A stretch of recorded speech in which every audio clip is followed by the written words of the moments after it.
김명진 교수님 앞으로 모시겠습니다. 감사합니다. 대한민국의 행복 강사 김명진입니다. 자, 오늘 여러분들과 함께 인문학 특강을 진행하도록 하겠어요. 오늘 강의의 제목은 인문학에 묻다. 행복과 철학을, 철학과 행복을, 이런 이야기입니다. 사실 우리가 갖고 있는 우리 삶의 문제가 다 인문학이에요. 그렇기 때문에 이러한 인문학적인 질문은 우리 모두의 화두가 되는데, 여러분들에게 나누어 드린 그 교환을 같이 보면서 넘어가도록 할게요. 이게 A4로 15매 분량입니다. A4로 15장 분량이기 때문에 아마 일반 책으로 말하면 약 30페이지에서 40페이지 분량이 될 것이고, 이 내용을 제가 2시간 동안 대동문화재단에서 광주 시민들을 위한 아카데미 프로그램으로 강의를 할 건데요. 오늘 우리 명강사님들에게 인문학의 기본적인 이야기를 한번 짚어보면서 이 강의를 진행하도록 하겠어요. 자, 1강 인문학이란 뭐냐 하는 이야기, 그리고 2강에서는 철학이란 어떤 것이냐 하는 이야기, 3강에서는 행복이란 무엇이냐 하는 이야기, 그리고 4강에서는 마무리하는 의미에서 오늘 우리에게 의미는 무엇일까 하는 것으로 정리하는 내용입니다. 이 내용을 여러분들이 잘 숙지하면 인문학 강의하는 데 있어서 큰 골격을 잡는 거예요. 그래서 굉장히 좋은 강의입니다. 단 어렵긴 해요. 제가 지금 이 교환을 써놓고도 이걸 어떻게 전달해야 될까? 왜냐하면 쓰여진 강의안과 들려지는 강의 내용은 또 좀 다르단 말이에요. 뉘앙스가. 그래서 어려운 내용이라도 쉽게 재미있게 전달할 수 있는 것이 행복 강사의 묘미예요. 그죠? 그래서 강의 교환 또는 책을 잘 쓰는 사람이 있는가 하면 책을 못 써도 말을 잘하는 사람이 있고, 책도 잘 쓰고 말도 잘하는 사람이 있는데 책도 잘 쓰고 말을 잘하는 사람을 스타 명강사라고 한다. 이렇게 되는 거예요. 자, 그러면 스타 명강사가 되기 위해서 이 내용을 잘 숙지하고 봐야 되겠죠. 첫 번째 문단을 보세요. 현대 한국 사회에서 특별히 그냥 싸구려 시장이 아니라 지성의 전당이라고 하는 그러한 모임에서 가장 크게 대두되는 것이 뭐냐 이거예요. 핵심적인 내용이 뭐냐 이거예요. 그러니까 싸구려 이야기가 나오는 싸구려 시장이 아니라, 그런 일반적인 아고라 광장이 아니라 우리 삶을 풍요롭게 하는 수준 높은 지성적이고 교양적인 그러한 분들이 모여있는 그러한 지성의 아고라 전당에서 그들이 논의하고 있는 가장 중요한 인기 있는 아주 핵심적인 그런 내용이 뭐냐 이거예요. 그게 뭡니까? 그게 인문학적 논의들이에요. 인문학적 논의들. 여기는 몇 줄 쭉 꺾고 돼지꼬리 땡땡을 할 필요가 있어요. 인문학적 논의들. 왜 그러냐? 이 인문학적 논의들이 이 시대에 우리 사람들에게 굉장히 중요한 이슈를 제공하고 있기 때문입니다. 사실 인문학이 없는 사람들은 기계와 같은 인간이다, 이렇게 보시면 돼요. 인문학이 무엇을 말하는가는 제가 뒤에 말씀드리겠지만, 미리 전제하고 간다면 인문학이 없는 사회는 공허한 공장사회다, 이렇게 말할 수도 있어요. 인문학이 없는 사람은 인성이 메마른 사람이다, 이렇게 말할 수도 있고요. 그러면 우리의 강의도 마찬가지예요. 인문학적 요소를 빼버리면 감성을 터치할 수 없다는 거예요. 감성을 터치하지 못하는 강의는 지식적인 강의가 됨으로써 울려주지 못하니까 감동이 없어지죠. 그래서 그건 딱딱한 강의가 되는 거죠. 하지만 인성을 터치해 줄 수 있는, 감성을 터치해 줄 수 있는, 그래서 내가 사람이지, 그래 맞아, 그러니까 어떤 사람이 돼야 되지? 이런 사람이구나, 이러한 답을 찾아갈 수 있도록 도와주는 작업이 뭐다? 인문학적 작업이에요. 자, 이 인문학이라고 하는 것은 인간을 중심에 놓고 이야기합니다. 인문학의 출발점은 누구다? 인간이에요. 신을 이야기하는 게 아닙니다. 신을 중심에 놓고 이야기하면 무엇이죠? 신학이 되는 거예요. 신학. 그런데 인문학은 인간을 그 중심에 놓고 인간과 관계된 중요한 이야기들을 짚어나가는 것이 바로 인문학의 핵심 내용이라는 거죠.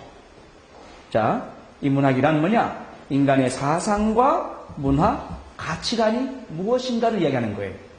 자, 인간이 갖고 있는 생각들, 어떤 생각들을 해야 될 것인가, 그리고 어떤 생각을 하는가, 이거예요. 그리고 인간만의 문화가 무엇인가. 동물의 문화와 인간 문화 다릅니다. 개미의 문화와 개의 문화가 달라요. 늑대의 문화는 개의 문화와 또 디퍼런스하단 말이에요. 그런데 이러한 동물들의 문화는 본능적인 거예요. 본능적으로 전성될 뿐이에요. 아버지 늑대가 하던 행동을 본능으로 이어받아서 자식, 새끼, 늑대가 그대로 모방하는 거예요. 그러니까 동물의 문화는 존속될 뿐이에요. 거기에는 개발, 발전이라는 것이 없어요. 비판, 반성이라는 게 없다고요. 하지만 사람의 문화는 전성만 되는 게 아니에요. 전송되는 것은 전통이라고 하죠. 전송되는 것을 전통이라고 하는데 전통 문화만 있는 게 아니라고요. 새로운 문화들이 있다고요. 그런 문화들은 사람만이 갖고 있어요. 그래서 사람에게 적용될 수 있는 단어가 하나 있다면 innovation이에요. innovation. 노예 강사님? innovation. 독일어로 뭐라고 씁니까? innovation? 예. 독일어는 그래요. 정확한 뜻은 뭐예요? 독일 말로 그 뜻은? 개혁. 개혁인데 revolution이라는 의미는 아니죠. riot도 아니죠. 예. revolution이라고 하는 것은 개혁 맞아요. riot는 혁명이에요. 부수고 짓는 거예요. 근데 innovation은 그러한 개혁을 의미하는 것이 아니라 따라하세요. 점진적 발전. 그런 이야기입니다. 점진적인 발전이에요. 확 뒤집어 엎는 게 아니라고요. 5.16 군사혁명처럼 뒤집어 엎는 게 아니라고요. 조금씩 발전해 나가는 거예요. 우리가 대한민국 명강사 개발원 들어와서 명강사, 행복강사로서 인노베이션하고 있다고. 인노베이션. 조금씩 발전해 나가고 있다고요. 나의 강의 교환 작성 능력이 조금씩 그리고 스피치 하는 능력이 조금씩 그죠? 그리고 내가 생각하는 부분이 조금씩 어떻게 하고 있다? 이노베이션 되고 있다. 이노베이션. 그러니까 동물의 문화는 본능적이다. 하지만 사람의 문화는 이노베이션 될 수 있다 없다? 있다. 이런 겁니다. 그런 것을 다루는 것이 이 문학이에요. 그리고 인간이 갖고 있는 가치, 이 가치가 어떤 것을 추구하는가 하는 것이 가치관인데 이 가치관을 다루는 것도 역시 인문학의 핵심 요소입니다. 자, 사람이라면 사람이냐, 사람다워야 사람이지. 이게 바로 가치관의 문제예요. 그렇죠? 사람이라면 사람이냐, 사람다워야 사람이지. 이건 무엇을 이야기합니까? 사람의 가치를 이야기하는 거죠. 사람의 가치. 동물과 사람의 차이가 무엇입니까? 라고 묻는 것도 벌써 가치관의 문제예요. 너 그렇게 사는 게 아니야. 네 인생을 그렇게 살면 되겠어? 이 이야기도 역시 가치관의 문제라고요.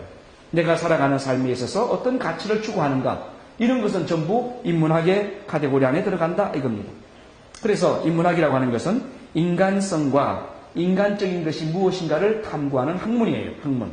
인문학은 말 그대로 사이언스입니다. 학문입니다. 인간이란 무엇인가? 그리고 인간성은 어떤 것인가 하는 거예요. 여러분, 이 인간성이라고 하는 것은 휴머니티. 인간성이라고 하는 것은 그것은 사람만이 갖고 있는 독특한 캐릭터를 말합니다. 동물이 갖고 있는 것을 인간성이라고 하지 않아요. 원숭이를 바라보고 인간성이 어떤가 한번 살펴보자. 그런 사람 없죠. 그러니까 동물에게는 인간성이 없어요. 동물성밖에 없어요. 하지만 사람에게 있는 그 something, 사람에게만 있는 그것을 인간성이라고 한다고. 그럼 이 인간성이라고 하는 것이 어떤 거냐라고 하는 것을 짚어나가는 작업을 인문학적 작업이라고 한다고요. 그러니까 이건 연구하는 거고 공부하는 거고 정리하는 거고 무엇이라고 규정하는 작업이 필요하죠. 그런 것을 학문이라고 해요. 사이언스라고 한다고요. 그것을 통틀어서 인문학이라고 한다. 그겁니다. 그래서 이 인문학은 자연과학과는 좀 다르다 하는 겁니다. 자연과학은 뭐예요? 객관적 방법으로 봅니다. 자, 물속에는 무엇이 들어가 있을까? 그러면 어떤 사람 말합니다. 거기 공기도 들어가 있죠. 물방울이 있으니까. 산소. 그럼 산소와 수소를 모르는 사람은 공기라고 말할 거예요. 그죠? 근데 그렇게만 말하는 것이 아니라 그것이 기체가 액체로 녹아든 것. 그것이 물이다. 그래서 물이라고 하는 것은 산소와 수소가 결합된 거다. 맞죠? 그 기체가 농축이 되면 액체가 되고 이 액체가 물이다 라고 말할 거예요. 그런데 그게 정답이에요? 아니에요. 거기에 더 우리가 발견하지 못한 썸띵이 있어요. 그 썸띵이 뭐죠? 미네랄, 영양소, 또 다른 어떤 우리 생명을 업시켜주는 그런 물질들, 이런 것들이 물속에 포함되어 있단 말이죠. 이런 것을 연구하는 것은 주관적이에요, 객관적이에요? 객관적이에요. 저 사람은 저걸 산소라고 말하고 이 사람은 저게 수소라고 말하고 우기지 않는단 말이에요. 명확해요. 그래, 요건 산소다, 요건 수소다. 명확하죠? 이러한 작업을 하는 것은 객관적 작업이라고 합니다. 객관적 작업을 하는 것을 자연과학이 하는 거예요. 자연과학은 객관성을 갖고 있어야 돼요. 하지만 인문학은 객관적 작업이 아닙니다. 주관적 작업입니다. 따라서 생각이 다를 수 있어요. 가치관에 대해서 다른 생각이 나올 수 있고 결론이 달리 나올 수 있다고요. 사람이라면 어떤 게 사람이냐라고 말할 때 공자가 말하는 사람은 인의 예지가 분명한 사람이에요. 인의 예지가 분명한 도덕적 사람이 사람인 거예요. 맞죠? 그런데 석가모니 그런 식으로 말 안 합니다. 사람이란 뭐냐? 다 비우는 게 사람이다 이거예요. 즉 다시 말해서 무엇인가에 착하고 있는 거, 집착, 붙들려 있는 거, 붙잡으려고 욕심을 갖고 있는 존재가 사람이라는 거예요. 거기에서 해방되는 것이 진정한 사람이라는 거고요. 그건 불가적인 가르침이에요. 그럼 기독교적인 가르침은 뭐예요? 사람이란 뭐냐? 임하고 대의예요. 하나님의 형상이에요. 기독교적 개념은 달라요.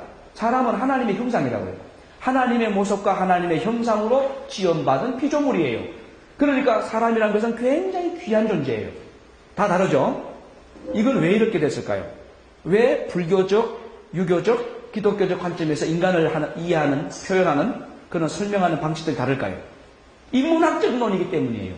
인문학적인 것은 주관적이다, 객관적이다? 주관적이라는 거예요. 알았죠? 그래서 가치관이라고 하는 것을 말할 때도 주관적인 거예요. 그게 정형화시킬 수 없단 말이에요.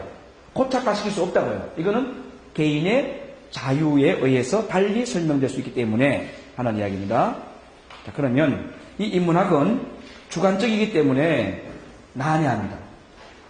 주관적이기 때문에 설명이 각기 다릅니다. 따라서 우리가 인문학적 과정을 거쳐 나갈 때에 정말 어려운 부분들이 바로 그런 부분이에요. 그렇기 때문에 다양한 정보들을 갖고 있어야 돼요. 내만의 생각을 이야기하면 자가당착에 빠질 수 있고 논리적 모순이나 논리적 비약을 일으킬 수 있다고요. 나만의 생각은. 그렇죠? 그런데 A란 사람, B란 사람, C란 사람, D란 사람 이러한 사례들이 많이 있을수록 많은 인포메이션을 갖고 있을수록 나는 그것을 데이터를 정리할 수 있죠. 그죠? 그래서 거기에서 말하고자 하는 공통분모를 끄집어낼 수 있죠. 그러면 보다 더 명확하고 보다 더 남에게 오해가 적게 되는 그리고 많은 사람의 지지를 받을 수 있는 핵심적인 이야기를 끄집어낼 수 있어요. 그래서 인문학을 하는 사람들은 인문학과 관계된 주변 학문들을 아는 게 좋을까요? 모르는 게 좋을까요? 아는 게 좋아요. 그러면 알되 조금 아는 게 좋을까요? 넓게 많이 아는 게 좋을까요? 그렇죠. 넓게 많이 아는 것이 좋습니다. 제가 지난 시간에 그리스 신화와 로마 신화를 한번 짚었어요. 특히 그 가운데 그리스 신화를 짚었어요. 그리스 신화를 짚은 이유는 뭘까요? 인문학에 이것이 기초가 되기 때문이에요. 왜냐하면 우리가 인간을 이해할 때 인간의 특수성을 이야기하기도 하고 인간의 보편성을 이야기하기도 하고요. 그죠? 그러면 인간이 갖고 있는 특수적인 것이 어떤 거냐? 인간이 갖고 있는 보편적인 게 어떤 거냐? 이런 것을 이야기하면서 특수성을 이야기하면 거기에서는 인간이 따라가지 못하는 어떤 트랜스덴탈, 초월적인 것 그런 것을 염두에 둔다고요. 초월적인 것. 그럼 인간이 아닌 초월적인 것을 인간화시킨 것이 뭐예요? 신화예요. 신화. 그러니까 그리스 신화에 가보면 어떤 점이 있었어요? 결혼을 한다. 신들이 죽인다. 싸운다. 전쟁한다. 가둔다. 진노한다. 분노한다. 삐친다. 미워한다. 사랑한다. 뭐 이런 거 다 있죠. 인간이 갖고 있는 속성들을 다 신들이 한다고요. 그건 뭐냐? 인간이 갖고 있는 욕망을 신이라는 이름으로 집어넣어가지고 인간이 이와 같이 하늘을 날면서 우주를 통치하면서 그렇게 좀 살아가고 싶다는 것을 표현한 거예요. 그게 신화예요. 신화. 자, 정리해봅시다. 여기까지. 인문학의 핵심은 무엇이다? 인간이다. 인간. 신이 중심이 되면 뭐다? 신학이 된다. 그러면 인문학에서 인간을 빼놓고 이야기하면 인간학이 된다, 안 된다? 안 된다는 거예요. 그러면 이러한 인간학적인 이야기, 인간에 대한 가치관이 뭐냐, 문화가 뭐냐, 사상이 뭐냐를 이야기하는 것이 무엇이다? 인문학이다. 이 인문학은 그래서 주관적이다. 주관적이기 때문에 난해하다. 다양한 생각들이 있으니까. 그러면 내가 인문학을 이야기하는 강사가 되려면 그 밑바탕이 깊고 넓어야 된다. 따라서 이 인문학과 관계된 주변 학문들을 접할 필요가 있다 이겁니다. 주변 서적들을 읽을 필요가 있습니다. 이해되셨죠? 그 다음 밑에 1페이지 밑에 보면 이렇게 복잡하고 쉽지 않은 인문학을 통해서 얻는 소득은 뭐냐 이거예요. 왜 이렇게 어려운 분야를 공부해야 되냐 이겁니다. 왜 그래야 되는가 이거예요. 왜 그러냐. 우리가 우리의 사유의 공간에서 계속 머무르면서 그냥 갇혀 지낸다면 발전이 안 된다. 인간 문화의 특징은 인노베이션, 점진적 개선을 일으키는 데 목적이 있고 거기에서 힘이 있다. 그러면 발전되기 위해서 인문학을 해야 된다. 이 인문학의 성과물들은 우리 삶의 질을 높여주는데 큰 역할을 감당하기 때문이라는 겁니다. 그래서 이 인문학은 성찰, 반성을 하게 합니다. 무엇에 대한 거예요? 현재의 나의 상태에 대한 반성이에요. 내가 어떤 것을 하고 있는가? 즉 내가 갖고 있는 지식, 습관, 문화, 그리고 라이프 스타일, 삶의 방식 이런 것이 과연 옳은 것인가, 틀린 것인가, 잘 되는 것인가, 잘못되는 것인가, 바람직한 것인가, 바람직하지 않은 것인가를 논의하는데 기본적인 잣대가 될 수 있기 때문이에요. 생각하지 않는 사람은요, 동물처럼 삽니다.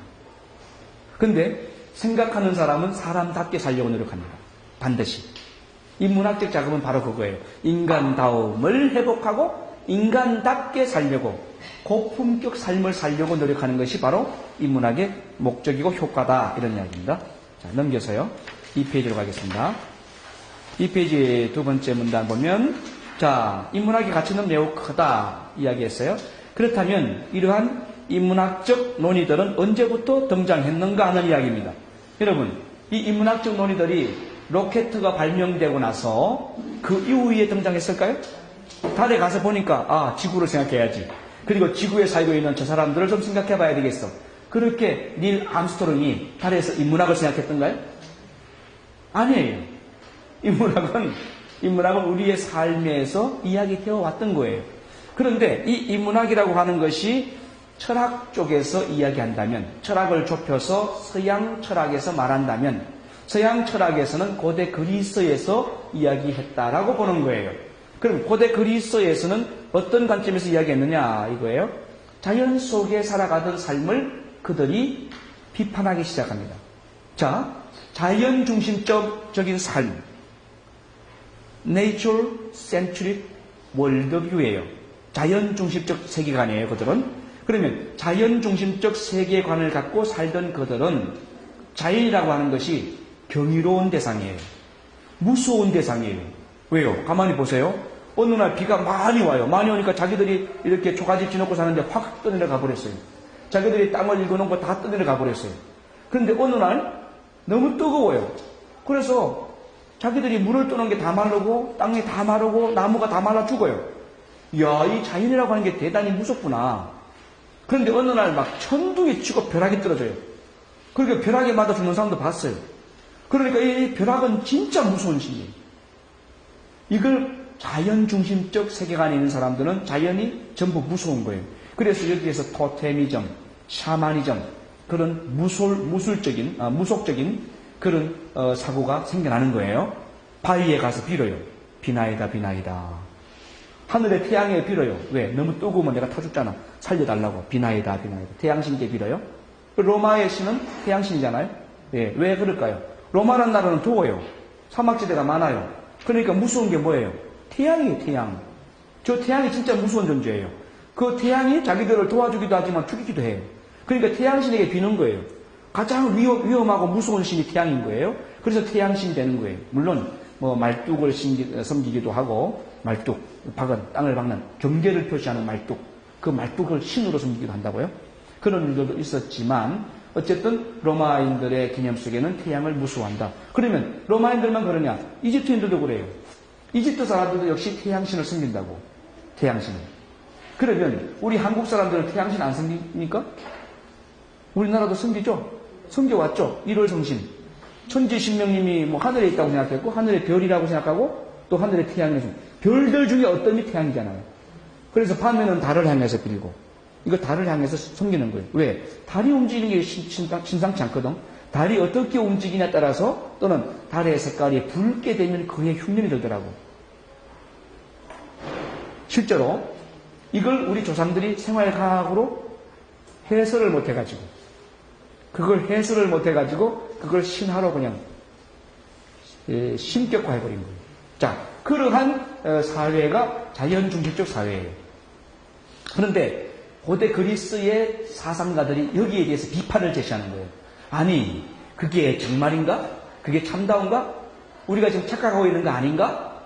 이런 반문을 하는 거예요. 그러면서 자연이란 도대체 뭐냐? 이 자연이 무엇으로 구성된 건가 보자. 해부해보자, 이거 해부. 무엇인가 알려면 해부해보면 될 거 아니에요. 그래서 자연을 막 해부하는 작업을 해요. 이게 고대 그리스의 자연 철학자들의 기본 작업이었어요. 해부해보니까, 아하, 자연이라고 하는 거 별거 아니네. 우주 만물의 기초가 뭔가 하고 뒤져봤더니, 물이네, 물. 이 물을 이야기한 사람이 있어요. 그게 탈레스예요. 그래서 물을 잘못 먹으면 뭐 난다? 탈난다. 자, 탈레스가 먼저 이야기한 거예요. 이 탈레스가 물을 갖고 먼저 이야기한 것이 바로 인문학의 시작이다. 이렇게 보면 되는 거예요. 이게 고대 그리스인들이 그 자연중심적 사고관에 갇혀있기를 거부하고 거기에서 인간을 이야기하려고 하다 보니까 인간이 살아가는 이 자연의 기본적인 물질이 무엇인가 하는 것을 이야기하기 시작한 것이 인문학의 첫 번째 시발점이 된다. 그러나 이거는 아주 엄격하게 말하면 그거는 아니고 소크라테스에 와서 인문학은 시작됐다라고 말할 수 있는 거예요. 이해되셨죠? 자, 소크라테스는 이러한 사람들의 이야기들이 이제 논의가 되고 그것이 쭉 뭉쳐져서 하나의 큰 작업이 돼요. 그게 뭐냐 하면 수사학, 문법, 논리학, 역사, 철학 등의 이런 형식들입니다. 이러한 형식들이 이제 조금씩 발전하면서 무엇으로 가냐 하면은 말을 잘하는 수사학, 그리고 말에도 원리가 있단 말이에요. 논리가 있다고, 로직이 있다고요. 법이 있다고요. 그게 논리학이에요, 논리학. 그리고 인간이 살아가는 삶을 모아하는 것이 뭐다? 역사. 그리고 인간이 무엇인가를 이야기하는 것이 무엇이다? 철학입니다, 철학. 이런 것을 이야기하고 있는데 바로 그런 것이 이제 효과적으로 인간을 이해하는 데 도움이 되죠. 그래서 인간을 말하고 하는데도 도움이 되고 이것이 바로 언어와 문자를 통해서 정용화되고 또 이것이 수단이 돼서 인문학을 활성화시키는 데 도움이 되는 거예요. 인문학적인 작업 가운데 호메로스의 서사시 같은 것, 서사시 이런 것은 굉장한 도움이 됩니다. 그런 것이 바로 좋은 도움이 됐다 하는 겁니다.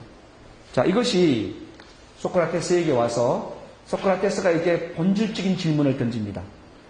네 자신을 알아라. 자, 소크라테스 이전 사람들은 소피스트라고 합니다. 소피스터. 영어로는 소피스테스라고 그래요. 소피스테스. 자, 이 소피스트들의 핵심 고민은 무엇이었냐면은 자연에 대한 이야기였어요. 신화 중심적이고 자연 중심적인 사람들은 자연을 경이롭고 무섭고 경이로운 그런 존재로 봤죠. 그런데 자연 철학자들은 아니다. 별거 아니다 그거. 자연 봤잖아. 자연은 물이다. 물로 시작된 거다. 아니다. 불이다. 불. 헤라크레이토스는 그렇게 말합니다. 그 다음에 파르메니데스 같은 사람 일자. 원. D1. 원. 일자. 이렇게 말합니다. 그러니까 뭐 어떤 사람은 공기라고도 하고 어떤 사람은 흙이라고도 해요. 그리고 어떤 사람은 이 네 가지 원소가 자연의 기본이다. 이런 식으로 다 설명하는 거예요. 이해됐죠? 네. 자, 여러분 옆에 있는 김용진 교수를 말할 때 국제별민 전문가협회장, 대한민국 명강사 개발은 대표 원장이라고만 말하면 나머지는 몰라요. 그러면 나머지는 어때요? 모르니까 신비롭죠. 그런데 다 분석한다고요? 저를 제일 잘 분석하는 분이 우리 교육원장일 거예요. 국제별민 전문가협회장, 9가지 행복 프로그램 만든 분, 뭐 행복 강사, 국민행복 강사로 뜨는 분, 뭐 이런 등등 책을 뭐 한 30권 뭐 이런 식으로. 그러면 여러분보다 더 많이 저를 분석하니까 이분이 저를 생각할 때는 덜 신비롭게 볼 거예요. 여러분들보다. 그렇죠? 맞죠? 바로 그겁니다. 자연 철학자들의 작업은 바로 그거예요. 자연에 대한 신비로움, 경이로움을 많이 까부순 거예요. 이해가 됐으니까요. 그런데 그러한 논의를 하는 사람들을 소피스트라고 한다고요. 소피스트. 이러한 소피스트들 가운데의 한 사람이던 소크라테스가 나는 너희들과 달라. 너희들처럼 안 살 거야. 너희들처럼 생각하지 않을 거야. 라고 개혁을 하는 겁니다. 개혁. 그 개혁이 네 자신 알아라. 너 지금 뭐 만물의 뭐 아르케, 기원이 무엇인가를 말하는 게 중요하지 않고 네 자신을 아는 게 중요해. 인간이 뭔가 알아봐. 인간이 동물이냐? 이 이야기예요. 인간은 동물이 아니지 않냐. 그 이야기를 누가 시작했다? 소크라테스. 그래서 이게 바로 인간에 대한 이야기예요. 인간에 대한 이야기를 본질적으로 시작한 거예요. 그러므로 고대 그리스의 철학에서 인문학이 시작됐다. 그러면 누구에게서 시작됐다? 소크라테스다. 왜 소크라테스다? 너 자신 알아라. 모든 문제를 자연, 바깥의 문제가 아니라 인간 그 자체에 대한 물음으로 던졌기 때문에 그것이 인문학의 시작이다. 그래서 소크라테스는 참 중요한 일을 한 겁니다. 이전의 사람들과는 같다 다르다? 다르다. 이 소크라테스의 이야기를 이어받은 플라톤 그리고 아리스토텔레스가 이 인간에 대한 논의를 보다 더 구체적으로 이어나가기 시작해요. 그래서 여러분들이 인문학 강의를 잘 하시려면 소크라테스, 플라톤, 아리스토텔레스 이 세 사람에 대한 책들은 반드시 읽어볼 필요가 있다 없다? 있다는 겁니다. 그러면 이러한 인문학은 고대 그리스에서만 시작되었느냐 하는 거예요. 아니에요. 어디든지 사람이 사는 곳에서는 이러한 의문은 인노베이션을 했단 말이에요. 발전되어 왔다고요. 이게 어느 날 갑자기 딱 생겨난 게 아니에요. 모두를 통해서 함께 이게 진행된 거예요. 이 사람은 요만큼, 그 위에 이 사람은 요만큼, 그 위에 저 사람은 요만큼 얹은 거예요. 자꾸 얹어서 이게 좋은 답을 형성해 간 거라고요. 그것이 소크라테스에 와서 본질적으로 기폭제가 된 거예요. 자, 보세요. 누가 나뭇가지를 구해오고, 누가 화약을 만들고, 그러면 그거 두 가지를 합쳤는데 너무 뭉뚱거리니까 크니까 그걸 잘게 쪼개가 다시 정밀한 걸로 만들어서 성냥개비가 되는 거예요. 이 성냥개비는 한 사람이 만든 게 아니라고요. 성냥개비가 나오기까지 수많은 사람들의 수고가 담겨져 있단 말이죠. 그렇죠? 마찬가지로 소크라테스는 이전 소피스트들의 이야기를 종합하고 거기에서 중요한 이야기를 하나 끄집어내서 본질을 인간으로 돌렸다. 그래서 인간에 대한 논의를 본질적으로 시작한 사람이다. 이게 소크라테스의 가치다. 이 이야기가 고대 그리스에만 있었던 것은 아니다. 어디든지 사람이 사는 곳에서는 이러한 인문학적 논의가 있었다 없었다? 있었다 하는 이야기예요. 그럼 동양에서는 어딜까요? 동양에서는 BC 5세기경에 활동했던 공자, 노자, 맹자가 다 그런 분들이에요. 그분들 이야기는 다 인간에 대한 이야기예요. 어떻게 하면 인간답게 살 것이냐? 인간답다는 게 뭐냐? 도덕적 인간이 어떤 거냐? 그래서 윤리를 이야기한다고. 윤리. 거기에 보면 뭐 붕어유신도 이야기하고요. 그 다음에 군신유의도 이야기하고, 부부유별도 이야기하고요. 그죠? 그 다음 장유유서, 이야기 하잖아요. 그리고 또 뭐 있습니까? 삼강오륜. 예, 그 이야기가 전부 인간에 대한 이야기예요. 인간답게 살아가는 원리를 정리해서 준 거예요. 인간이란 뭘까? 이 의문 자체가 인문학적 의문이에요. 그러한 의문에 대한 답을 제시한 거예요. 그게 바로 삼강오륜이라고요. 그러면 동양의 중국에서만 그랬느냐? 아니요. 인도에서도 있어요. 인도에서 석가모니를 중심으로 있었고 석가모니 이전에도 이미 힌두교를 통해서 인간이 무엇일까를 생각을 했다고요. 그러면 그건 다 남의 나라 이야기예요. 우리 대한민국, 이 찬란하고 아름다운 대한민국, 우리가 행복 강의를 하면서 즐겁게 만들어가야 될 대한민국은 그러한 논의를 했나 안 했나 이거예요. 했을까요? 했죠. 대한민국에서는 어떤 이야기가 인문학의 시작인가요? 홍익인간이죠. 예. 홍익인간 사상이 인간학적 질문이고 인문학적 대답입니다. 널리 인간을 이롭게 하는, 그래서 한 사람이 아니라 보편적으로 모두에게 유익을 주는 그런 멋진 세상을 만들어 보겠다 하는 것이 홍익인간이에요. 그게 우리나라의 국시라고요.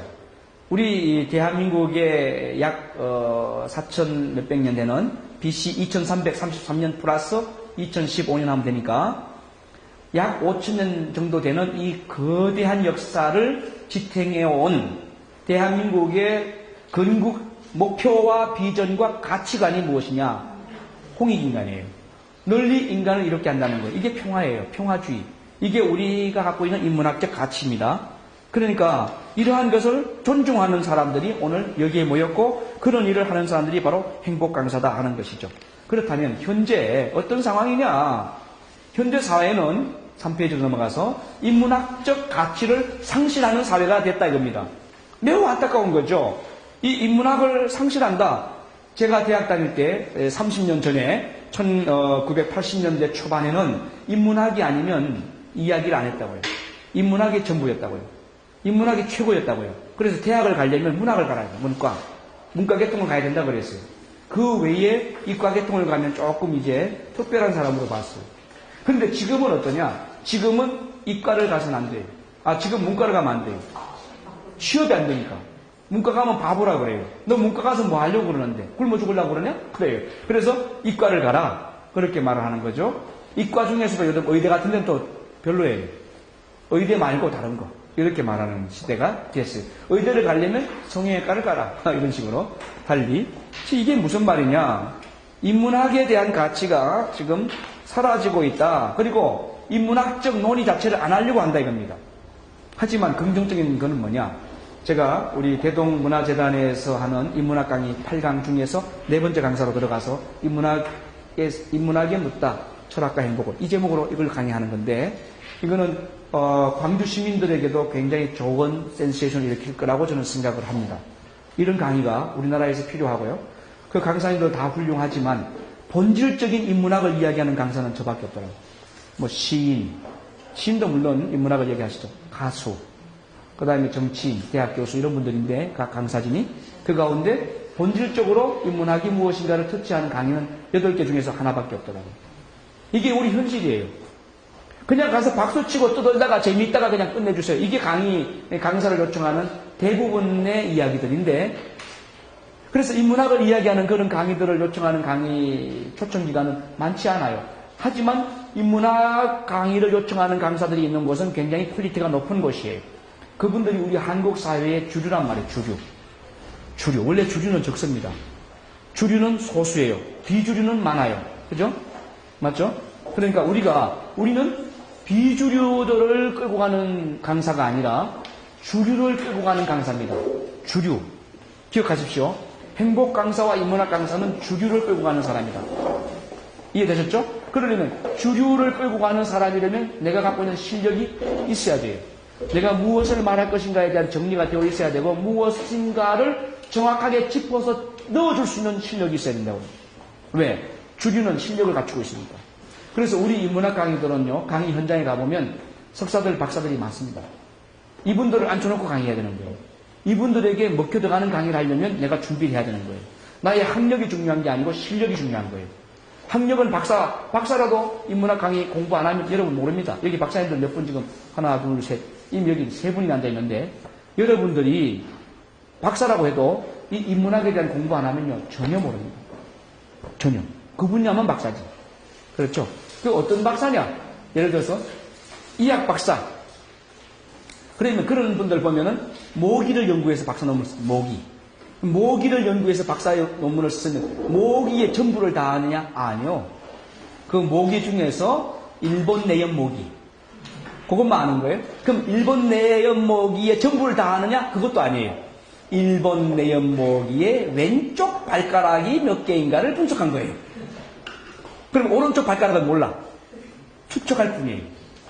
그 정도라고요. 그러니까 박사라고 하는 게 넓을 박자인데 원래는 좁을 박자라고요. 좁게 전문화시켜서 그 부분만 공부해 가는 거니까 박사라고 해도 대단하지 않다는 얘기예요. 내가 갖고 있는 내용은 박학해야 돼요. 넓혀야 돼요. 그래서 우리 명강사님들 넓히세요. 인문학적 교양서적을 읽어야 됩니다. 무식이 상식이 되면 큰일 납니다. 우리 강사는 무식이 상식이 된 강사가 있어요. 무식이 상식 아니라고요? 무식이 아니고 박식이 상식이 됩니다. 박식이 상식. 그걸 공부하는 만큼 가져가는 거예요. 여러분이 39개월 과정을 통해서 훈련받고 이제 나가시면 여기에서 훈련하신 그걸 토대로 자기를 계속 인노베이션 하셔야 됩니다. 인노베이션. 그 작업을 안 하면 발전이 안 됩니다. 그러면 정체되고 맙니다. 정체되면 새로운 실력 있는 강사들이 떠밀고 올라오기 때문에 그들에 의해서 아웃되고 맙니다. 강의 시장은 굉장히 예민합니다. 내가 가서 강의할 때에 정확한 내용을 전달해야 되고 확실하게 분명하게 무엇인가 임팩트하게 주고 와야 돼요. 그걸 주지 못하면 안 된다고요. 우리 김수현 명강사님 여기 계시지만 어제 그저께 우리가 충주시 그 여성 지도자들 한 50명 견산 수련원에서 강의를 했어요. 제가 앞에 하고 소통 강의 정 교수님 하셨는데 오후 시간이 원래 점심 먹고 앉아 있으니까 얼마나 지루하고 충주에서 변산까지 차 타고 왔으니까 얼마나 피곤하겠어요. 전부 새벽에 와서. 근데 한 명도 안 졸았다고. 전부 다 그냥 눈이 쏙 빠져가지고 웃다가 박수 치다 끝났다고. 마지막에 정 교수님 강의할 때는 소통 강의하는데 자기들이 어깨 동무를 하고 뭐 야야야야야 춤을 추고 난리가 났어요. 이 강사가 요청한 게 아니에요. 자기들이 그냥 우러나서 하는 그런 액션이었어요. 맞죠? 그래서 최고의 강의였다. 들어오면서 오늘 저한테 최고의 강의였다. 충주시에서 들어본 강의 중에 최고였다. 이 이야기. 박수 한번 쳐주셔야 돼요. 자, 전문가가 그들을 끌고 가는 전문가로서의 역할을 하려면 전문성을 갖춰야 됩니다. 우리는 행복 강사다. 행복이라고 하는 것은 인문학의 한 테마다. 그러면 인문학에서 말하는 것이 어떤 것인가를 정확히 짚어가야 된다. 그 작업은 여러분의 몫이다. 아셨죠? 저는 큰 맥만 잡아드리고 많은 거예요. 그건 여러분들이 보충해 나가야 된다. 밥상 차려놓는 것은 엄마의 몫, 먹는 것은 당사자의 몫이에요. 먹여주기까지는 못한다는 겁니다. 자, 그러면 그 다음 보겠어요. 3페이지. 인문학을 실종하고 경험하지 못한다면 어떤 세상이 도래할 것이냐 이거예요. 어떤 세상이 올까요? 위험천만한 세상이 옵니다. 인문학이 없는 세상은 정말 각박한 세상이 됩니다. 사람다움을 상실하는 세상이 됩니다. 사람의 가치를 무시하는 세상이 됩니다. 그렇죠? 그러면 결국은 사람을 놓고 사람으로 보지 않고 돈으로 봅니다. 사람을 놓고 돈으로 보는 거예요. 얼마 전에 시화회에서 뭐 사람 이상한 게 막 발견됐죠. 비닐종이가 하나 있어서 주워서 보니까 그 안에 사람 목이 하나 턱 들어있는 거예요. 하고 있는 거예요. 얼마나 무서워요? 그 옆에 또 하나 주워 보니까 그 안에 손이 뚝 떨어져 나오는 거예요. 이 사람을 죽여가지고 그렇게 던져놓는 이게 왜 그러냐? 그 사람 속에 인문학적인 생각이 없기 때문에 그런 일을 한 거예요. 그 사람이 인문학적인 생각을 한다면 안 그럽니다. 사람이라면 이렇게 살면 안 되지. 사람답게 살아야지. 이런 생각을 하게 되니까요. 그런데 이 인문학적 생각을 하지 못한다면 어떤 세상이 되느냐? 물량주의와 이기주의가 판치는 세상이 된다는 거예요. 이게 현대사회가 보여주는 현실성입니다. 현대사회는 물량주의에 예속화되고 있어요. 어떻게 하면 많은 돈을 벌 거냐, 그리고 얼마나 많은 것을 내가 가져갈 거냐, 부의 분배를 고르게 균등하게 하는 것이 경영학의 진짜 목표인데 그것이 잘못돼 버리면 내가 어떻게 하면 남의 것을 내 것으로 다 빨아들일 거냐, 이런 생각들로 잘못 갈 수 있단 말이에요. 이게 인문학이 결여된 경영학자들의 생각이 그거예요. 그러나 인문학이 있는 경영학자는 그렇게 생각 안 합니다. 어떻게 하면 부를 창출해서 함께 분배하고 함께 잘 살아가는 세상을 만들 거냐, 이렇게 되는 거예요. 정치도 그래요. 인문학적 내용이 결여된 정치가는 저 사람들을 어떻게 내 노예로 만들 것인가, 저 사람들을 어떻게 내 밑에 군림하게 만들 것인가, 이걸 연구합니다. 그런데 인문학적 내용을 갖춘 정치학자는 그렇게 안 해요. 어떻게 하면 모두의 의견을 수렴해서 모두가 원하는 세상을 만들 것인가, 이렇게 가는 거예요. 의사가 인문학적 내용을 갖추지 못하면 어떻게 될까요? 사람을 돈벌이로 봐요. 저거 배를 째면 1시간을 하면 수술비를 100만 원 받는데 1시간 더 벌려놓고 2시간을 했다고 하자. 그럼 200만 원 받으니까. 그죠? 그래서 이왕이면 간만 조금 찢어내면 되는데 콩팥도 고장났다고 해서 콩팥도 하나 떼내자. 그리고 수술비를 더 받자. 그래서 실제로 의사들 중에 못된 의사는 하지 않아도 될 부분까지 잘라내는 수술을 한단 말이에요. 그런 이야기 들어보셨죠? 예. 어떤 경우는 병원비가 의료보험에서 다 혜택되는 거예요. 그런데 그걸 의료보험 혜택이 안 된다고 속여가지고 다 받아버려요. 2배, 3배로. 나중에 의료보험공단에서 조사해보니까 그것도 샘플링해서 조사하는 거지 모든 걸 다 조사 못합니다. 그 많은 걸 다 어떻게 조사합니까? 하나하나 이렇게 샘플링으로 해서 하는데 덜통 난 거예요. 덜통 나가지고 그 병원이 집중 수사를 해보니까 그런 사례가 한두 개가 아니에요. 10,000원짜리 병원비인데 100만 원을 받은 거예요. 100만 원. 의료보험이 99만 원 해줘야 되는 건데. 그러니까 의료보험에서도 받아내고 개인한테도 받아내고 이중으로 받아낸 거예요.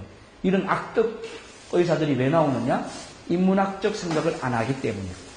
자, 그러면 인문학적인 생각을 하지 않는 인문학이 실종된 세상은 그러한 가능성이 있다 이거예요. 그거 위험이 굉장히 큰 겁니다. 이런 사람들이 정치가가 되면 사람을 전부 다 자기 밑에 두고 노예로 만들 것이고, 이런 사람이 경영자가 되면 전부 사람을 돈으로 생각합니다. 그래서 이현숙 강사님을 잡아가면 눈을 얼마나 받을 수 있을까? 이런 생각.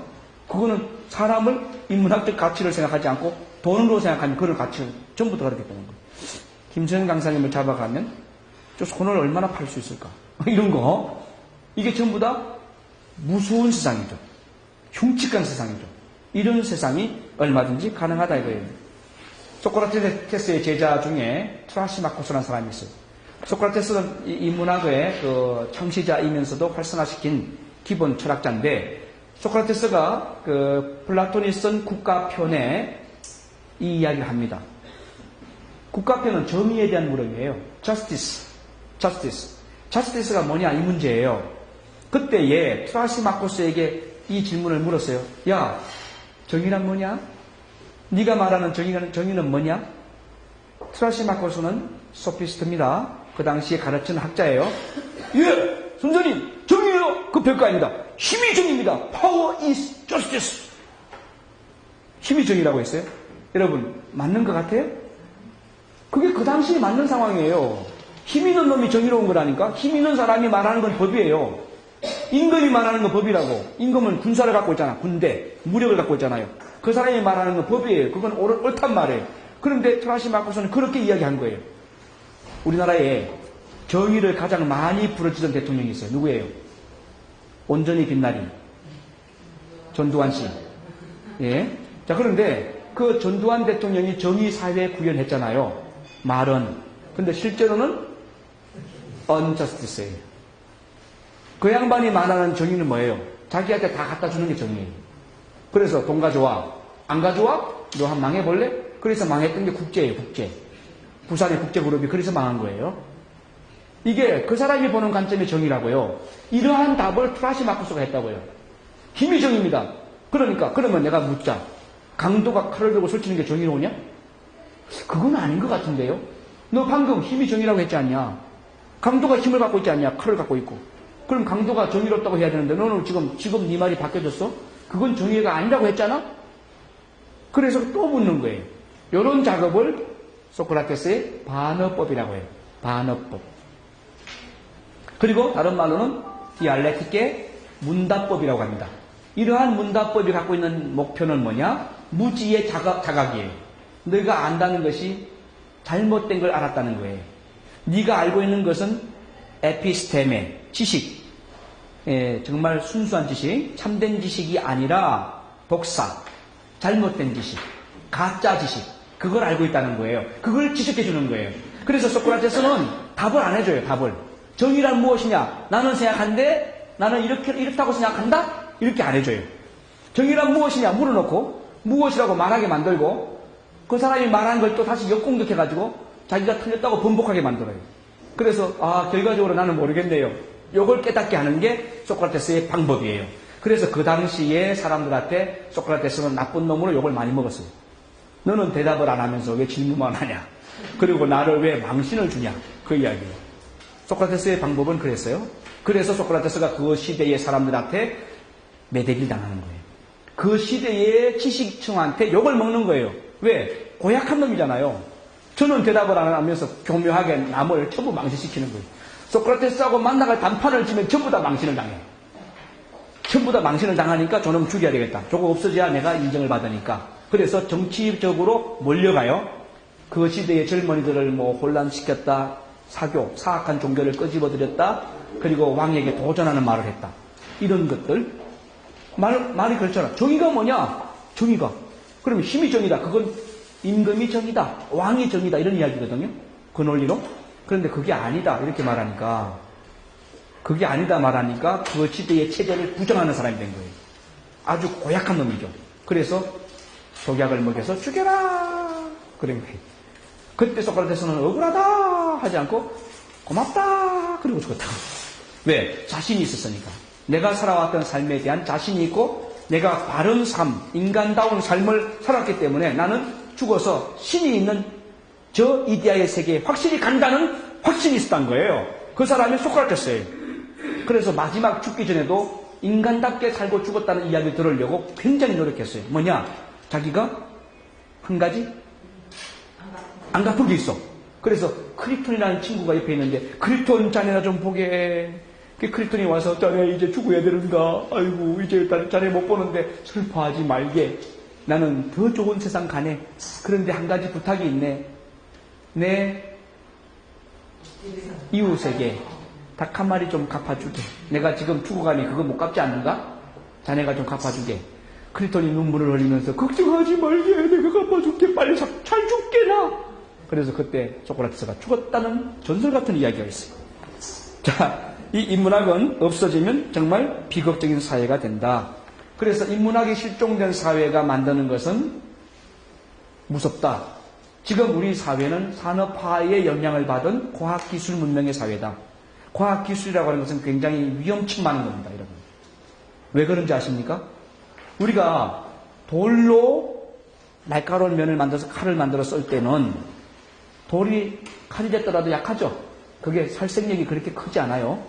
근데 쇠로 칼을 만들어 쓸 때는 이게 사람을 단번에 목을 자를 수 있는 대단히 위험한 무기가 되는 거예요.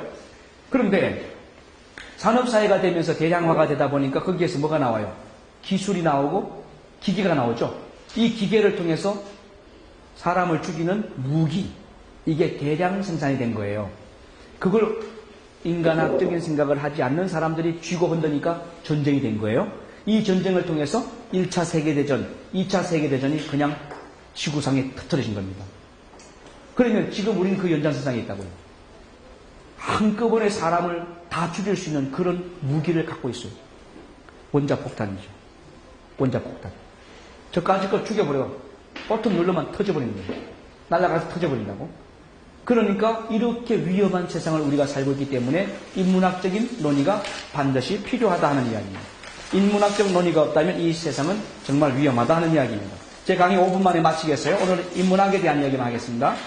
자, 그 다음 4페이지로 넘어가서 이 지구가 인문학적 논의가 무너지면서 불과 1, 200년 사이에 급속도로 황폐해졌다는 겁니다. 제가 어릴 때만 해도 도랑물 그냥 퍼먹었어요. 아무 문제 없었어요. 도랑물이 정말 깨끗하고 좋았어요. 집 앞으로 흘러가는 도랑물은 그냥 퍼다 먹었어요. 그대로 이렇게 기르다가 먹었어요. 지금은 도랑물 갖다 먹기가 곤란해요.